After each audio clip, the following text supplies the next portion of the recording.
అందరికీ నమస్కారము. తెలంగాణ రాష్ట్ర ప్రభుత్వము 16 లక్షల మంది అకౌంట్లోనైతే డబ్బులను జమ చేయనుంది. మరి ఆ 16 లక్షల మంది ఎవరు, వారికి ఎందుకు డబ్బులు జమ చేస్తుంది రాష్ట్ర ప్రభుత్వము, మరియు అందులో మీరు ఉన్నారా లేరా, ఏ విధంగా తెలుసుకోవాలి, అసలు ఎందుకు తెలంగాణ మొత్తంలో ఈ 16 లక్షల మందికి మాత్రమే రాష్ట్ర ప్రభుత్వము డబ్బులను జమ చేస్తుంది అనేటువంటి పూర్తి వివరాల గురించి అయితే నేను మీకు ఈ వీడియోలో చెప్తాను. తప్పకుండా మీరైతే ఈ వీడియో చివరి వరకు చూడండి. మరి ఆ 16 లక్షల మంది ఎవరు, దానికి అప్లై చేసుకోవాలంటే ఏ విధంగా అప్లై చేసుకోవాలి అనేటువంటి విషయాల గురించి అయితే నేను మీకు ఈ వీడియోలో చెప్తాను. ఇంకా మీలో ఎవరైనా మన ఛానల్ అయితే సబ్స్క్రైబ్ చేసుకోకపోతే వెంటనే సబ్స్క్రైబ్ చేసుకొని పక్కనటువంటి గంట సింబల్ అయితే నొక్కండి. ఇప్పుడు మనం అయితే టాపిక్లోకి వెళ్దాము. 16 లక్షల మందికి శుభవార్త. అకౌంట్లలో డబ్బులు జమ ఏర్పాట్లలో తెలంగాణ ప్రభుత్వంపై చాలా ఒత్తిడి ఉంది. పథకాల అమలు విషయంలో చాలా జాగ్రత్తగా వ్యవహరిస్తుంది.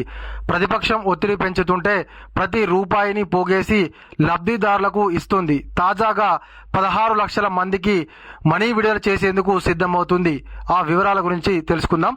అయితే తెలంగాణలో ఉన్నటువంటి విపక్షాలట కాంగ్రెస్ ప్రభుత్వం మీద ఒత్తిడి తెస్తుంటే 16 లక్షల మందికి అయితే డబ్బులను జమ చేయడానికి ఆ అమౌంట్ని అయితే పోగు చేస్తుందని చెప్పేసి అంటున్నారు. మరి ఆ పోగు చేసినటువంటి అమౌంట్ 16 లక్షల మందికి ఎందుకు ఇవ్వాలి అని రాష్ట్ర ప్రభుత్వం నిర్ణయించింది అని తెలుసుకోవాలంటే వీడియో చివరి వరకు చూస్తేనైతే మీకు అర్థమవుతుంది. డబ్బు సంపాదించడం చాలా కష్టం, దాన్ని ఇతరులకు ఇవ్వడం తేలికే. ప్రభుత్వాలు భారీగా ఇస్తున్న హామీలను నెరవేర్చే విషయంలో నానా ఇబ్బందులు పడుతున్నాయి. తెలంగాణ ప్రభుత్వము గత బీఆర్ఎస్ కంటే ఎక్కువగా హామీలు ఇచ్చి అధికారంలోకి వచ్చింది.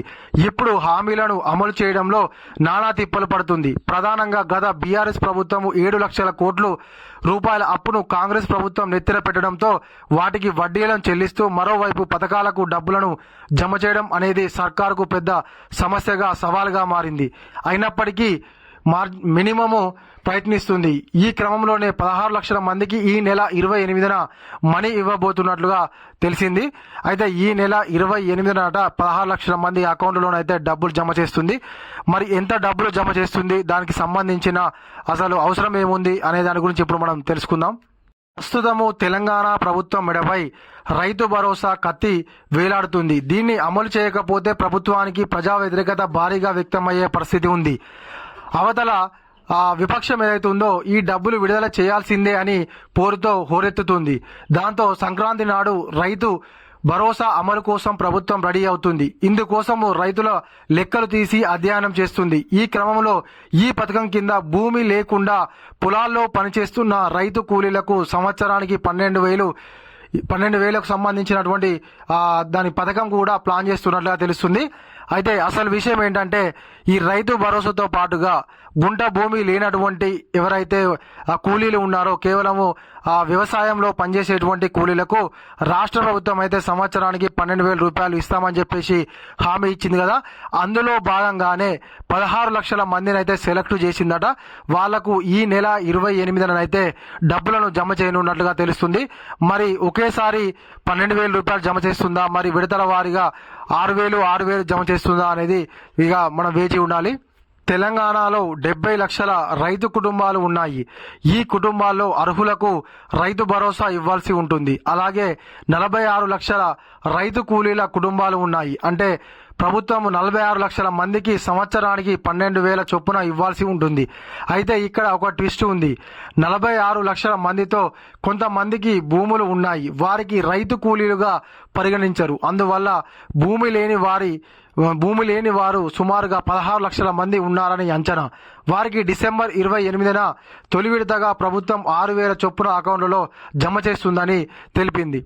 అయితే తెలంగాణ మొత్తంలో 76 లక్షల మంది రైతు కుటుంబాలు ఉంటే అందులో 46 లక్షల మంది అట కూలీలు. అయితే భూమి అంటే తక్కువ భూమి ఉన్నటువంటి వాళ్ళు 46 లక్షల మంది ఉన్నారట.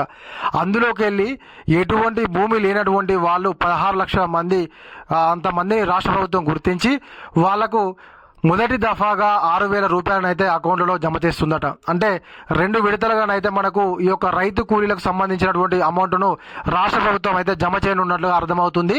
మొదటి విడతగా ఈ నెల 28న అయితే వాళ్ళకు 6,000 రూపాయలు జమ చేస్తుందట.